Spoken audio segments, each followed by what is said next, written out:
அம்மாவை இன்னைக்கு நேத்த பாக்குற நீ, அதான் அவளோட கேரக்டர்.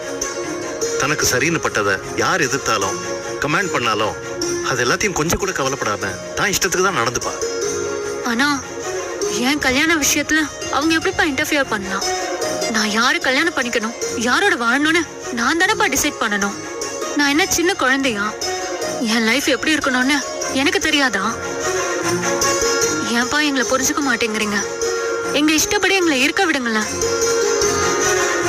எங்க 2 பேரையும் எல்லா விஷயத்திலயும் ஏன் டாமினேட் பண்றீங்க?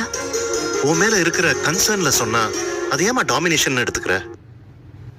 உன்னோட டிசிஷன் தப்பாயிடுமோன்னு பேரண்ட்ஸ் கேர் எடுக்கிறது தப்பா? அப்பா, ஐம் நாட் எ சைல்டு. ஏமா வளர்ந்தாலும் எங்களுக்கு நீ குழந்தை தானம்மா. நான் லவ் பண்றது தப்பாப்பா? லவ் பண்றது தப்பு இல்லம்மா. ஆனா தப்பான ஆளை லவ் பண்ணி உன்னோட வாழ்க்கையை ஸ்பாயில் பண்ணிக்க கூடாதுங்கிறதுக்காக தான் சொல்றேன்.